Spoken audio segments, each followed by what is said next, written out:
Tally practice test series के exercise सी में आइए देखते हैं कौन कौन सी नई चीजें हैं इसमें जो एक्सरसाइज ए और बी से इस सी प्रैक्टिस को अलग करती है।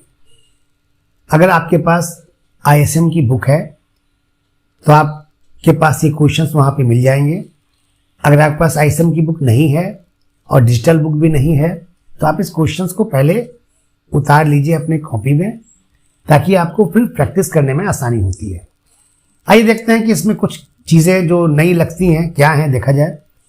पहला क्वेश्चन है कि मिस्टर राजेश ने बिजनेस स्टार्ट किया मोबाइल फोन का और जिस पर इनको 12% की जीएसटी देनी है।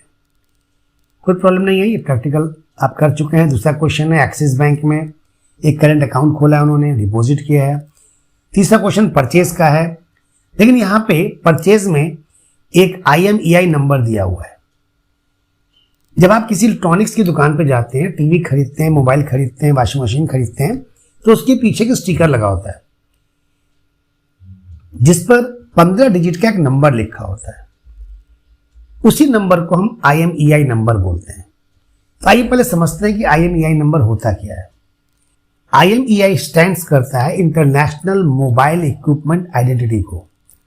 दैट मीन्स कि एक 15 डिजिट का नंबर, वो नंबर आपके मोबाइल को दूसरे मोबाइल से अलग करता है। एक यूनिक नंबर होता है।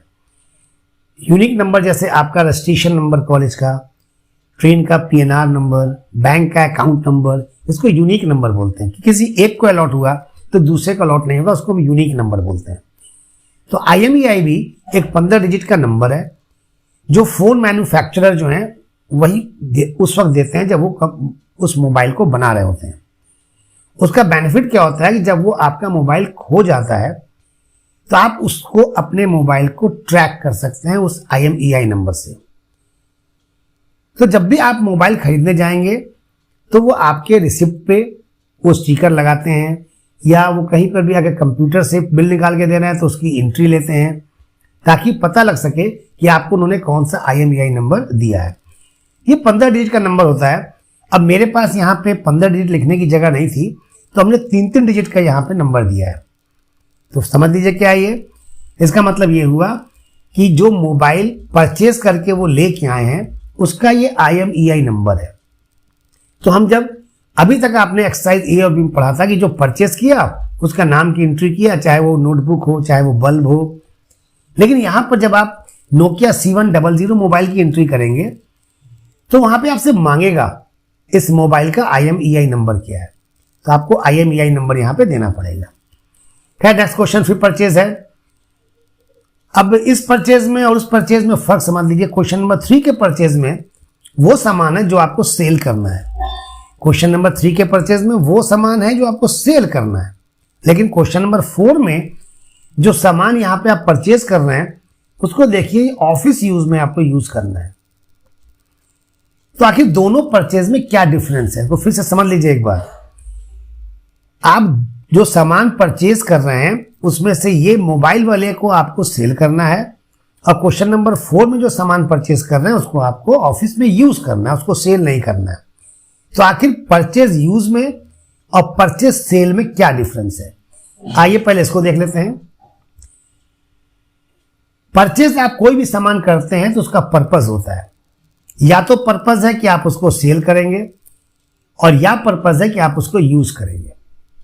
इसका मतलब आपने जो भी परचेज किया, जिसके लिए पैसा दिया आपने, उसको या तो सामान को सेल के पर्पस से खरीद रहे हैं या यूज के पर्पस से खरीद रहे हैं।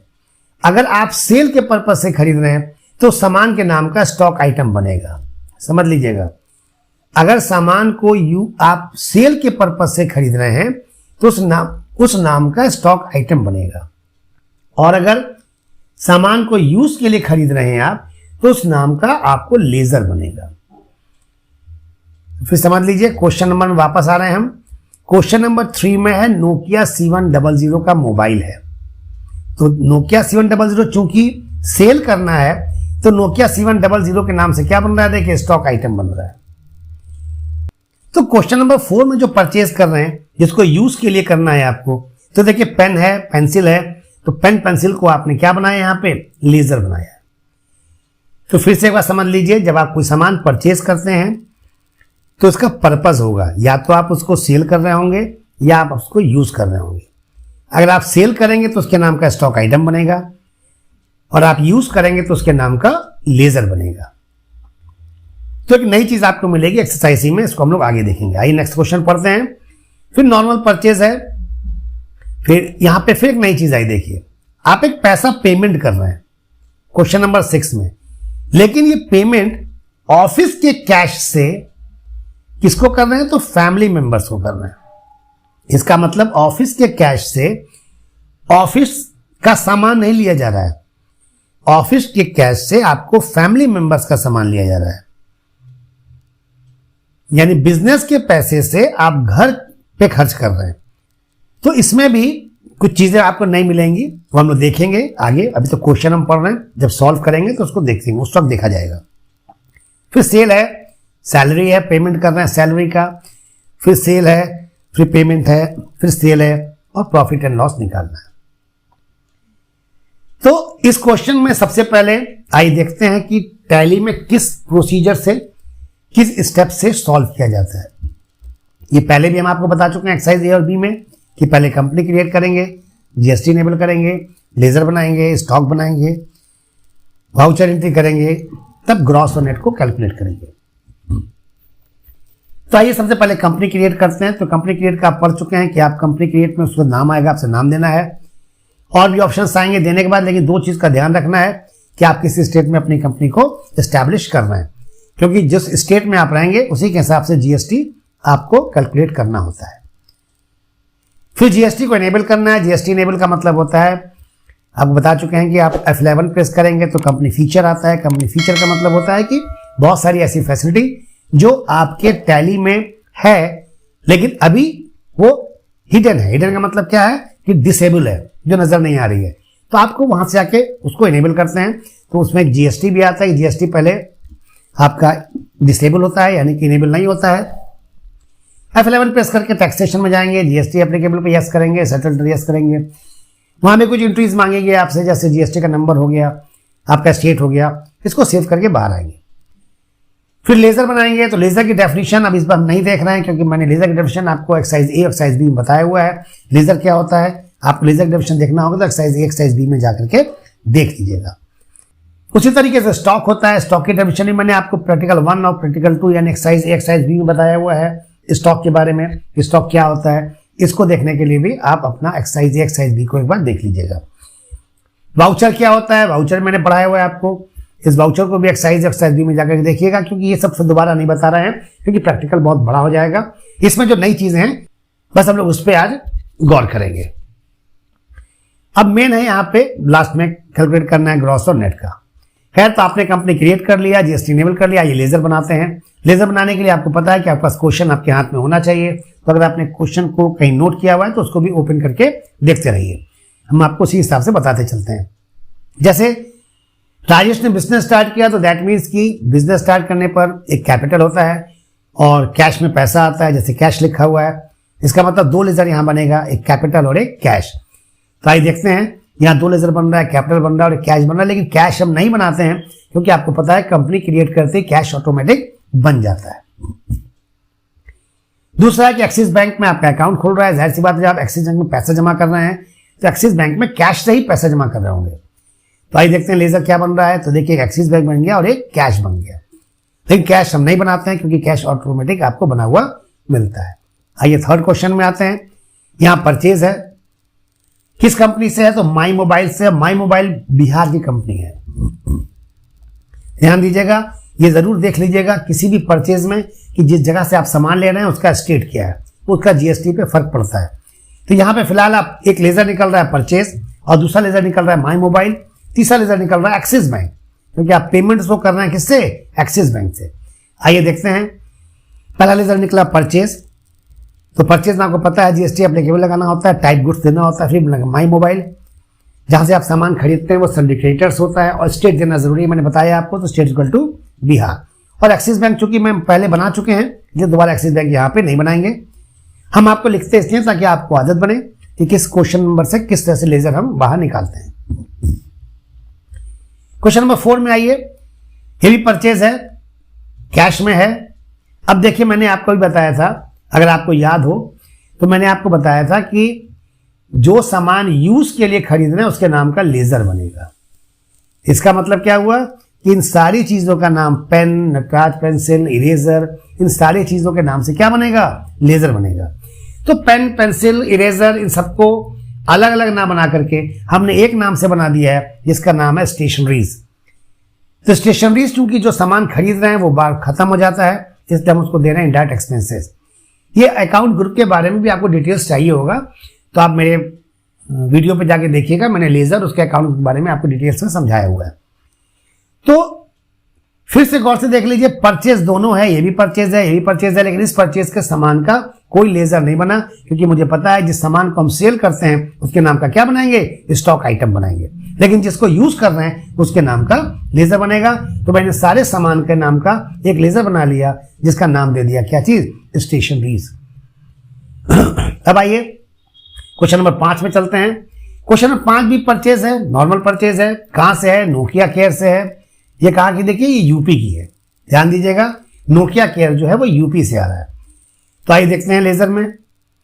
5 नंबर में परचेज बनाना नहीं है, नोकिया केयर बनाया, सन्ड्री क्रेडिटर्स और स्टेट दे दिया यूपी। ये स्टेट देना जरूरी है, तभी आपका जीएसटी ठीक से कैलकुलेट होगा। फिर आइए, अब अगर फैमिली मेंबर्स के लिए, क्वेश्चन नंबर 6 में आपका फैमिली मेंबर्स के लिए खर्च कर रहे हैं, वो भी ऑफिस के पैसे से, तो उसको बोलते हैं ड्राइंग। ड्राइंग का मतलब होता है कि ऑफिस के पैसे में से घर के लिए या फैमिली के लिए जो हम पैसा निकालते हैं उसे ड्राइंग बोलते हैं, इसी को बोलते हैं इनडायरेक्ट एक्सपेंसेस। तो 6 नंबर में एक लेजर निकल रहा है ड्राइंग के नाम का। ड्राइंग क्या होता है फिर से समझ लीजिए, अगर ऑफिस के पैसे में से हम घर के लिए या पर्सनल यूज के लिए पैसा निकालते हैं तो उसको ड्राइंग बोलते हैं। तो मैंने क्वेश्चन नंबर 6 से एक ड्राइंग के नाम का एक लेजर निकाला है जो इनडायरेक्ट एक्सपेंसेस होता है, जो आपने यहां पर अभी देखा। 7 नंबर में नॉर्मल सेल है आपका, लेकिन यहां पे देखिए सेल के साथ साथ कैश में सेल हो रहा है और डिस्काउंट भी दिया जा रहा है, यानी यहां 3 लेजर निकल रहा है, एक सेल का, एक कैश का और एक डिस्काउंट सेल का। तो देखिए यहां पे सेल निकला, कैश निकला और सेल डिस्काउंट निकला, यानी यहां पे आपको सेल का भी एक लेजर बनाना है, कैश का ही बनाना है और सेल डिस्काउंट का ही बनाना है। कैश का दोबारा नहीं बनाते हैं, क्यों? क्योंकि कैश ऑलरेडी हमको बना हुआ मिलता है। और कुछ ऐसा नहीं है इसमें। फिर सैलरी है, फिर सेल है, तो देख लिया आपने, मैंने बना दिया डिस्काउंट को। फिर सैलरी पेमेंट कर रहे हैं आप। सैलरी पेमेंट करने में आपने देखिए इसमें जो पेमेंट किया है 12,200, उसका दिया हुआ है कि आपने ईपीएफ काटा है और प्रोफेशनल टैक्स काटा है। तो आइए देखते हैं किसका लेजर कैसे बन रहा है, जिसमें ईपीएफ और प्रोफेशनल टैक्स कट रहा है आपका। तो एक लेजर बनाते हैं। 8 नंबर में कौन सा लेजर है देख लीजिए। 8 नंबर में सैलरी है, ईपीएफ है, प्रोफेशनल टैक्स है। कहां से पैसा दे रहा है? तो एक्सिस बैंक से पैसा दे रहा है। तो ईपीएफ प्रोफेशनल टैक्स काटा गया, लेकिन बाद में देंगे, तो मेरी ड्यूटी है कि उनको बाद में देना है, इसलिए कहलाता है ड्यूटीज एंड टैक्सेस। जैसे ईपीएफ हम काट रहे हैं, जैसे इंप्लॉय प्रोविडेंट फंड इसका नाम होता है, इंप्लॉय प्रोविडेंट फंड, यानी ऐसा फंड है जो इंप्लॉय का है। इंप्लॉय उसमें अपना पैसा देता है और उसको बाद में मुझे रिटर्न करना होता है। क्योंकि मेरी ड्यूटी है कि मुझे रिटर्न करना है, इसलिए ड्यूटीज एंड टैक्सेस में आता है।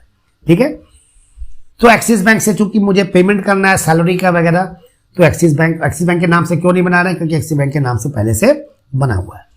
क्वेश्चन नंबर 9 में देखिए सेल है, नॉर्मल सेल है और कोई ऐसी चीज में नहीं है। क्वेश्चन नंबर 9 में 10 में वही ईपीएफ का पेमेंट कर रहे हैं आप एक्सिस बैंक से। 10 नंबर में भी नॉर्मल सेल है, तो आइए इसको देख लेते हैं, वैसी चीज नहीं है। 9 नंबर में देखिए सेल है कैश से। 10 नंबर में ईपीएफ है, प्रोफेशनल टैक्स है, एक्सिस बैंक से दे रहे हैं पेमेंट। 11 नंबर में देखिए सेल है, कैश है, कुछ नहीं बनाना है। क्यों? क्योंकि ये सारी चीजें पहले से ऑलरेडी बनी हुई है। अब चूंकि जीएसटी लगाना है, जैसे सीजीएसटी, एसजीएसटी और आईजीएसटी देते हैं, तो ये मेरा पूरा लेजर बन गया। लेजर बनने के बाद आपको पता है जब पूरा लेजर बन जाता है तो हम स्टॉक का वर्क करते हैं। यहां पे एक चीज आपको दिखा रहे हैं, गौर से देखिएगा। अब तक हम लोग जो प्रैक्टिकल कर रहे थे वो नॉर्मल प्रैक्टिकल कर रहे थे, इसी तरह से स्टॉक आइटम बनाया और एंट्री हो गया। लेकिन जब हमको यहाँ पे IMEI नंबर देना है तो इसके लिए आपको एक काम करना पड़ेगा। स्टॉक बनाने से पहले आप क्या करेंगे, F11 करके इन्वेंट्री में जाएंगे और मेंटेन बैच वाइज लिखा होगा उसको यस कर लेंगे।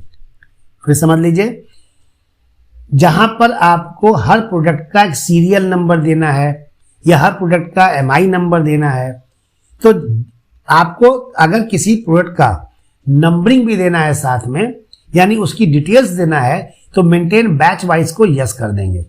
तो आइए समझते हैं मेंटेन बैच वाइज क्या होता है। मेंटेन बैच वाइज का मतलब होता है कि एक ऐसी इंफॉर्मेशन उस आइटम की जो हमें ये बताता है कि इसका मैन्युफैक्चरिंग डेट क्या है, इसका एक्सपायरी डेट क्या है, ठीक है, इसका सीरियल नंबर क्या है। ये सारी चीजें जो हम देते हैं वो मेंटेन बैच वाइज में आता है। तो मेंटेन बैच वाइज क्या होता है, जो आपको फिर समझ लीजिए, बैच की इंफॉर्मेशन, यानी कि कभी भी कोई स्टॉक आइटम जब मार्केट में आ रहा है तो आपको उसकी डिटेल्स लिखनी है, जैसे मैन्युफैक्चरिंग डेट क्या है, एक्सपायरी डेट क्या है, बैच का नंबर क्या है। ये सारी चीज़ों को जो हम एंट्री करते हैं उसके लिए हमको F11 में जाकर के इन्वेंट्री फीचर्स में जाकर के मेंटेन बैच वाइज को यस करना पड़ेगा। फायदा क्या होगा कि इससे कभी भी हम ट्रैकिंग कर सकते हैं, ये देख सकते हैं सामान के बारे में कि उसका प्रोडक्ट क्या है, प्रोडक्ट का मैन्युफैक्चरर कौन है, सप्लायर कौन है, जो आपको लिखना है वो सारी चीज़ें उसके अंदर रहती हैं। फिलहाल ये सीरियल नंबर जो मोबाइल में आपको मिल रहा है उसकी एंट्री करने के लिए आपको F11 में जाके मेंटेन बैच वाइज को यस करना पड़ेगा। जब आप यस कर देंगे और उसके बाद जब आप स्टॉक आइटम बनाएंगे तो आपका एक ऑप्शन बढ़ जाएगा। जब सिर्फ आप स्टॉक आइटम का नाम देंगे under my mobile, category mobile, unit of pieces, तब आपसे मांगेगा मेंटेन बैच वाइज, वहां पे आप यस कर देंगे। फिर समझ लीजिए मेंटेन बैच वाइज में यस करेंगे। बाकी जो ऑप्शन पूछता है, एक्सपायरी डेट पूछेगा, आप नो कर दीजिए। बाकी चीजों को जब आपको जिस चीज में हम यस करने की बात कर रहे हैं, इसका मतलब होता है उसके अलावा जो भी ऑप्शंस आ रहे हैं उस ऑप्शंस को आप इग्नोर कर दीजिए। अगर यस लिखा है तो यस रहने दीजिए, नो लिखा है तो नो लिखा रहने दीजिए, क्योंकि जो चेंजेस करना है सिर्फ उसी चीज को हम बता रहे हैं। ऑप्शंस तो बहुत सारे आते हैं।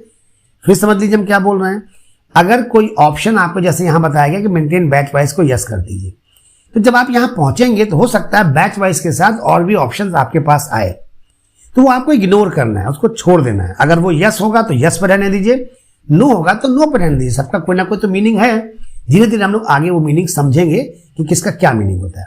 फिलहाल हमने मेंटेन बैच वाइज को यस किया, सेट एप्लीकेबल, सेट अल्टर जो भी है सब करके 12% जीएसटी देकर इसको सेव कर लिया।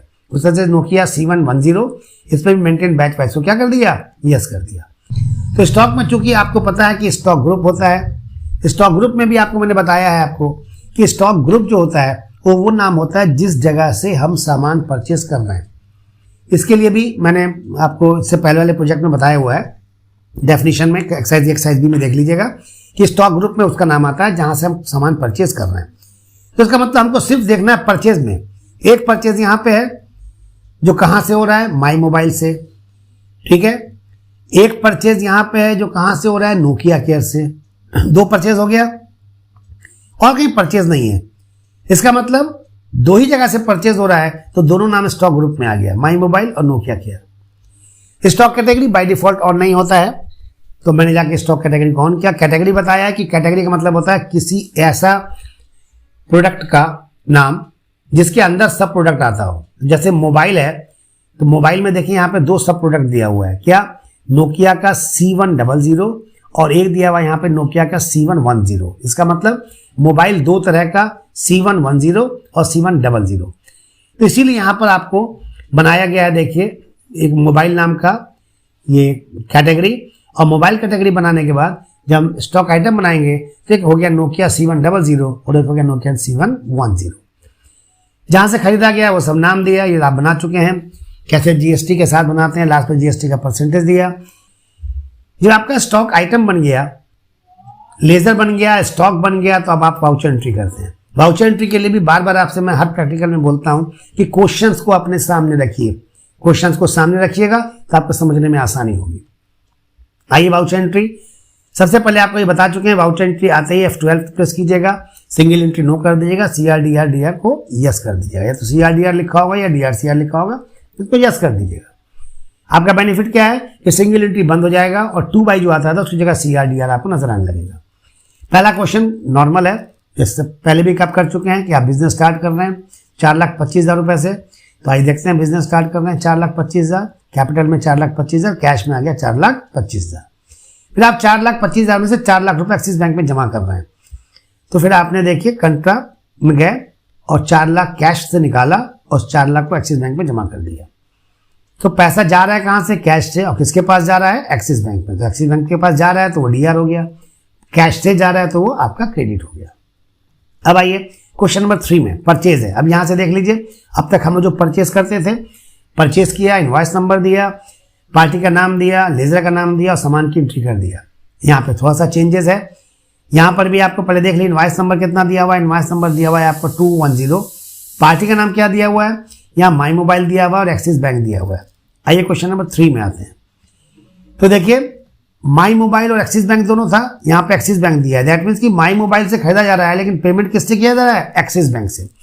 अगर माई मोबाइल जो आपका पार्टी का नाम है यहाँ पे, अगर माई मोबाइल ही रहता, पेमेंट का मोड यहाँ पे नहीं होता, तब पार्टी के नेम में माई मोबाइल होता।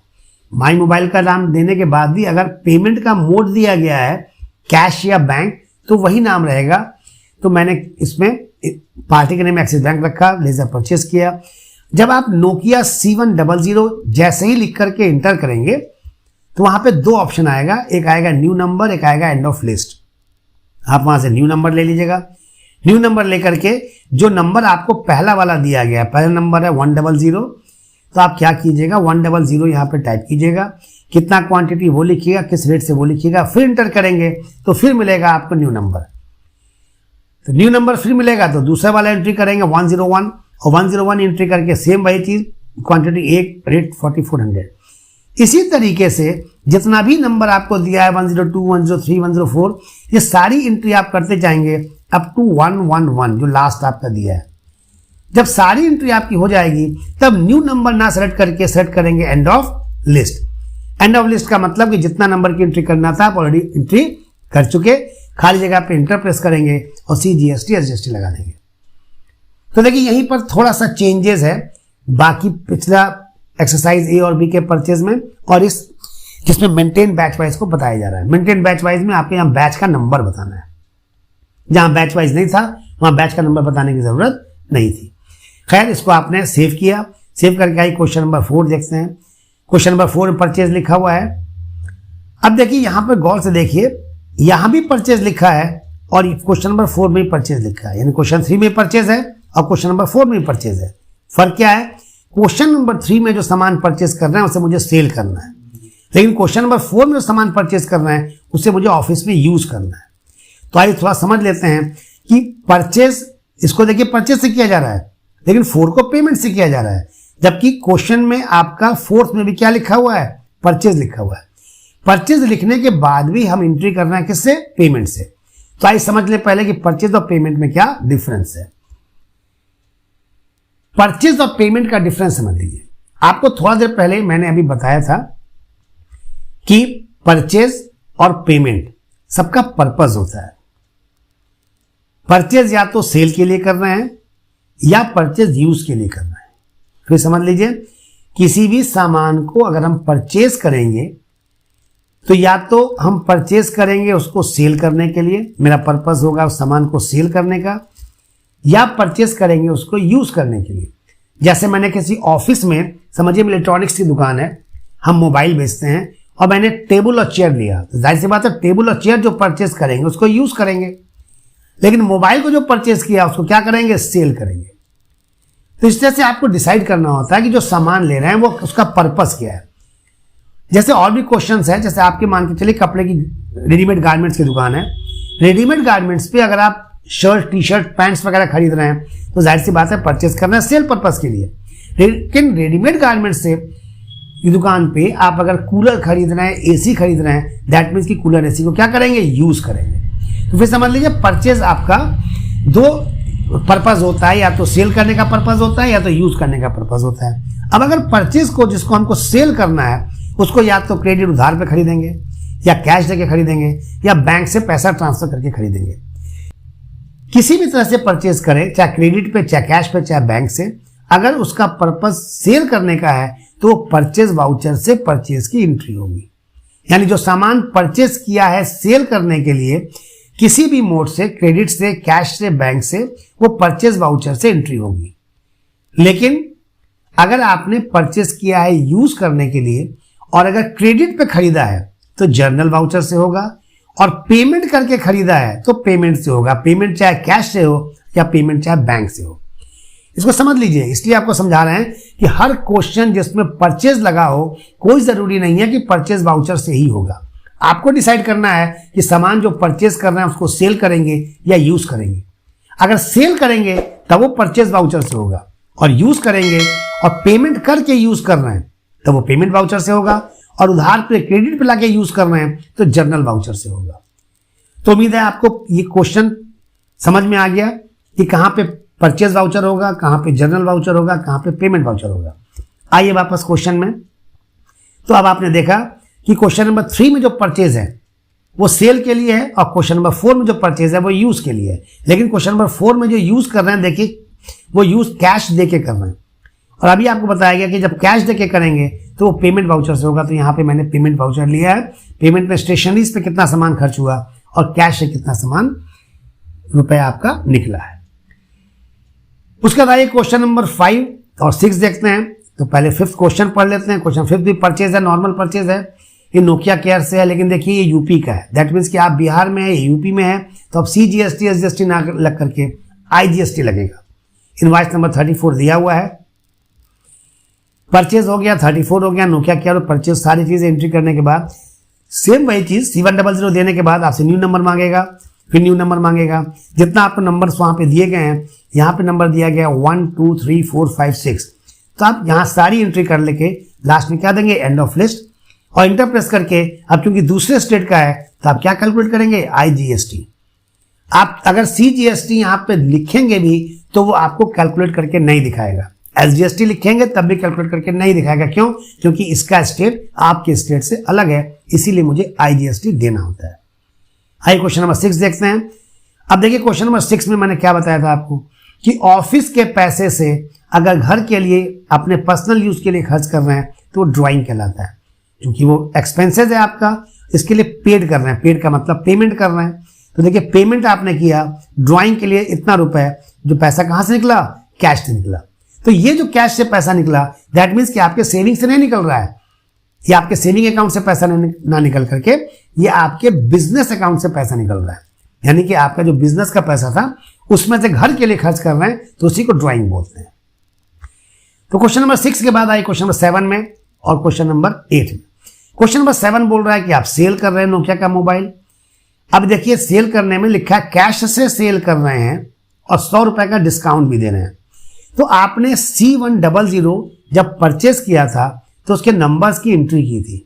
तो देखिए हमने बताया था 15 डिजिट का नंबर होता है, जिसमें हम आपको सिर्फ लास्ट का 3 डिजिट लिख रहे थे, 106, यहाँ पे 110।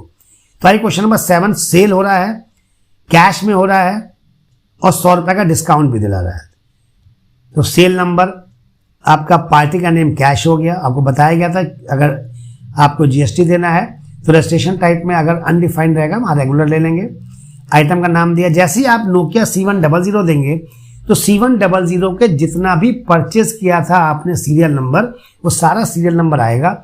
उसमें से आपको सेलेक्ट कर लेना है जो जो आप बेच रहे हैं। आपने 106 और 110 सेलेक्ट करेंगे। जैसे 106 क्वांटिटी पूछेगा, रेट पूछेगा, फिर सेलेक्ट करेंगे दूसरा 110, क्वांटिटी पूछेगा, रेट पूछेगा। चूंकि 2 ही आइटम आप बेच रहे हैं उसका वहां पे ले लेंगे एंड ऑफ लिस्ट।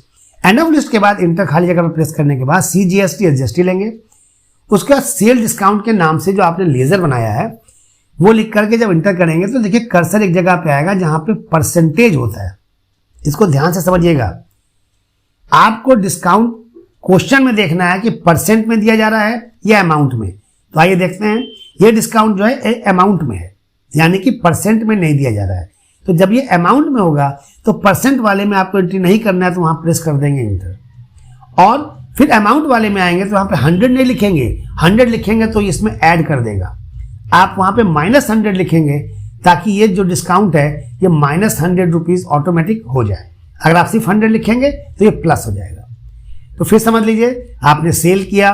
सेल में जैसे ही आप नोकिया C100 का नाम देंगे तो नोकिया C100 का जितना भी सीरियल नंबर या IMEI नंबर आपने एंट्री किया है वो सारे नंबर्स की लिस्ट आएगी, और आपको उस लिस्ट में से जो जो सेल करना है वो आप यहाँ पे ले लेंगे। उसका क्वांटिटी रेट देंगे, खाली जगह पे इंटर करेंगे। CGST SGST के बाद तब आप सेल का डिस्काउंट देंगे। लेकिन सेल का डिस्काउंट परसेंट में नहीं दिया गया है, तो पहले जहां पे कर्सर आएगा वहां पे इंटर प्रेस करेंगे और -100 लिखेंगे। उसके बाद आपका क्वेश्चन नंबर, आइए 8 में है कि पेमेंट कर रहे हैं आप स्टाफ को सैलरी, लेकिन उस पेमेंट में ईपीएफ 700, प्रोफेशनल टैक्स 100 रुपीज अभी पेमेंट नहीं कर रहे हैं, उसमें से डिडक्ट किया है आपने, माइनस किया है। और ये पेमेंट कहाँ से कर रहे हैं? एक्सिस बैंक से कर रहे हैं। तो आज देखते हैं आप पेमेंट कर रहे हैं सैलरी का 13,000 रुपये। 13,000 की सैलरी में आपने उसमें से ईपीएफ निकाल लिया 700, आपने प्रोफेशनल टैक्स निकाल लिया 100 रुपये, ठीक, और आपने एक्सिस बैंक से पेमेंट किया कितना उनको? सिर्फ 12,200 रुपये। यानी कि उनकी सैलरी 13,000 थी, लेकिन उनका पेमेंट हुआ 12,200। ये ईपीएफ और प्रोफेशनल टैक्स जो काटा गया है इसको बाद में दिया जाएगा। आइए क्वेश्चन नंबर 9 देखते हैं। तो पहले 9 पढ़ लेते हैं, होता क्या है। देखिए 9 में भी सेल है, इसमें 3 नोकिया C110 का मोबाइल है इस रेट से। इसका एमआई नंबर 02, 04 और 05 है। मैंने आपको पूरा लिख दिया है यहाँ पे, इसको पूरा आपको बस ध्यान रखिएगा, लास्ट वाले नंबर से मतलब है, क्योंकि हमने एंट्री क्या किया है परचेज में, लास्ट वाले नंबर की किया है। ये करने के बाद और 2 मोबाइल नोकिया C100 का भी है, जो 101 और 104 के नाम से, दोनों का रेट दिया हुआ है। यानी कि सेल हो रहा है C110 से भी और C100 से भी।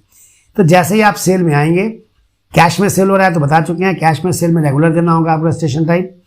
लेजर में सेल आए, जैसे ही आप C110 देंगे तो 10 को जिस सीरियल नंबर से आपने परचेज किया था, यानी IMEI नंबर से जो परचेज किया था, सारा सीरियल नंबर आएगा। आपको जो जो बेचना है उसका सीरियल नंबर सेलेक्ट कर लेंगे, एंड ऑफ लिस्ट करेंगे। फिर दूसरा देंगे नोकिया C100, वहां पे भी सेलेक्ट करेंगे वो सारे नंबर जो आपको सेल करना है। फिर आपने एंड ऑफ लिस्ट किया, यानी कि एक मॉडल का जो सीरियल नंबर, दूसरे मॉडल का सीरियल नंबर, दोनों को एंड ऑफ लिस्ट करने के बाद तब आप CGST और SGST यहां पर पेमेंट करेंगे। तो आपने सेल किया, सेल में आपको ये सारी चीजें मिल गई, क्योंकि 2 एक साथ था तो दोनों मैंने आपको यहाँ पे दिखा दिया। आइए 10 नंबर में, अब आप ईपीएफ और प्रोफेशनल टैक्स जो आपने डिडक्ट किया था वो वापस दे रहे हैं आप एक्सिस बैंक के थ्रू। तो आइए देखिए, पेमेंट कर रहे हैं, पेमेंट में पहले DR आता है, आपने ईपीएफ लिखा 700 और फिर आपको CR मिलता है, क्रेडिट। तो आप इस क्रेडिट को अपने से डिलीट कर के और वहां पे अपने से DR लिखिएगा, क्योंकि एक और आपको पेमेंट यहां पे देना है। तो पहला डेबिट में आपने ईपीएफ लिखा, फिर क्रेडिट मिला तो उसको काट के आपने डेबिट लिखा, वहां प्रोफेशनल टैक्स लिख दिया। तब ये पैसा कहां से जा रहा है? एक्सिस बैंक से निकल करके जा रहा है। तो अगर आपको एक से ज्यादा डेबिट की एंट्री करनी है तो आप अगले जो क्रेडिट आ रहे हैं उसको आप डिलीट करके वहां पे अपने से DR लिख देंगे तो डेबिट लिख करके आ जाएगा। तो 9 और 10 के बाद 11 नंबर क्वेश्चन आपका है फिर सेल। तो वही चीज है, C1 का कुछ 5 मोबाइल है और C10 का भी 2 मोबाइल है, सबका EMI नंबर दिया हुआ है। आपको बता दिया, आपको इतने लंबे नंबर से मतलब नहीं है, आपको 3 नंबर से मतलब है। ये मैंने लिखा है ताकि आपको पता लगे कि 15 डिजिट का नंबर कैसे लिखा जाता है। तो यहाँ पे गए क्वेश्चन नंबर 11 में। क्वेश्चन नंबर 11 में जाने के बाद मैंने वही किया, party cash, GST registration type, sale, Nokia C100 दिया। तो सारी लिस्ट आएगी जो मैंने सीरियल नंबर से खरीदा था। आपको जो जो सेल करना है उसका आपने लिस्ट में से सेलेक्ट किया, सर के क्वांटिटी और रेट दिया। कुछ तरह से इसको एंड ऑफ लिस्ट किया, फिर नोकिया C110 पे चले गए। इसके दोनों जितने भी आपको सीरियल नंबर्स को सेल करना है, क्योंकि यहाँ 2 सेल करना है तो दोनों को सेलेक्ट किया आपने और एंड ऑफ लिस्ट किया, प्रेस एंटर किया और CGST SGST निकाला। इसके बाद पता है आपको प्रॉफिट एंड लॉस निकालते हैं। प्रॉफिट एंड लॉस का फार्मूला क्या होता है ये आपको बताया जा चुका है, आप उसको देख लीजिएगा। अगर नहीं याद होगा कि प्रॉफिट एंड लॉस का फार्मूला कैसे निकलता है तो आपको एक बार फिर से दिखा दे रहे हैं प्रॉफिट एंड लॉस का फार्मूला कैसे निकलता है। तो देखिए, प्रॉफिट एंड लॉस में आपको 2 चीज आती है, ग्रॉस होता है, नेट आता है। ग्रॉस में बता चुके हैं आपको, सेल अमाउंट में स्टॉक के अमाउंट को प्लस कर दीजिए और परचेस किए गए अमाउंट को माइनस कर दीजिए। अगर ये पॉजिटिव आता है तो ग्रॉस प्रॉफिट है, अगर ये नेगेटिव आता है तो ग्रॉस लॉस है। उसी तरह से जब आप नेट निकालेंगे तो जो ग्रॉस आपका निकला है उसमें अगर इनकम कोई है तो जोड़ दीजिए और एक्सपेंसेस जो है उसको माइनस कर दीजिए। ये भी अगर प्लस में आता है तो नेट प्रॉफिट है, माइनस में आता है तो नेट लॉस है। ये नजर कहां पे आएगा ग्रॉस और नेट? ये जब आप गेटवे ऑफ टैली पहला स्क्रीन आता है वहां पर आकर के जब प्रॉफिट एंड लॉस पे क्लिक करेंगे तब ये चीज नजर आती है। तो आप इस प्रैक्टिकल को करने के बाद चेक कर लीजिएगा कि ये प्रॉफिट एंड लॉस आपका 15,590 आ रहा है कि नहीं आ रहा है। अगर 15,590 नहीं आ रहा है तो इसका मतलब कहीं ना कहीं प्रैक्टिकल गलत हुआ है। तो देखिए, ग्रॉस नेट बता चुके हैं आपको। इसका ध्यान दीजिएगा कि आपको कैलकुलेटर को ऑन करने के लिए Ctrl+N और फिर कैलकुलेटर को हटाने के लिए Ctrl+M करते हैं, जिससे आप अपना प्रैक्टिकल करके देख सकते हैं। बाकी चीजें आपको पता है कि सारा बुक्स हर क्लास का थ्योरी और प्रैक्टिकल इसका वीडियो आपको मिल जाता है। जो आप ISM के स्टूडेंट हैं उनको प्ले स्टोर पे ऐप दिया गया है ISM स्टूडेंट हेल्प डेस्क, वो उससे इंस्टॉल करके अपने इंस्टीट्यूट के 1 साल के कोर्स के सारे प्रोजेक्ट, सारे प्रैक्टिकल, सारे थ्योरी को देख सकते हैं। जिनके पास ISM का ID पासवर्ड नहीं है, दैट मीन्स का एडमिशन ISM में नहीं है, वो गूगल के प्ले स्टोर में जाकर के ISM एजुकेशन ऐप को इंस्टॉल करें।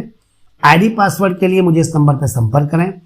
इसमें आपको ISM की पूरी बुक, 1 साल के कोर्स की पूरी डिजिटल बुक मिल जाएगी। हर क्लास का इजी वीडियोस और हर क्लास का लैब का वीडियोस आपको अवेलेबल रहेगा। अगर ये आपको प्रैक्टिकल सही से समझ में आ गया तब तो बहुत अच्छा है। अगर नहीं समझ में आया है तो आप मुझे मेरे इस प्ले स्टोर के ऐप पे जो मैसेज बॉक्स है वहाँ से मैसेज कर सकते हैं, या अगर आप इसको YouTube पे देख रहे हैं तो कमेंट बॉक्स में भी जो मैसेज करना हो कर सकते हैं। जो भी आपकी प्रॉब्लम होगी उसको हम सॉल्व करेंगे। और अगर ये वीडियो आपको इंफॉर्मेटिव लगा, सही लगा, समझ में आया तो सब्सक्राइब भी ज़रूर कीजिएगा। ओके देन, गुड बाय, और वेट कीजिए मेरे अगले प्रैक्टिकल के लिए।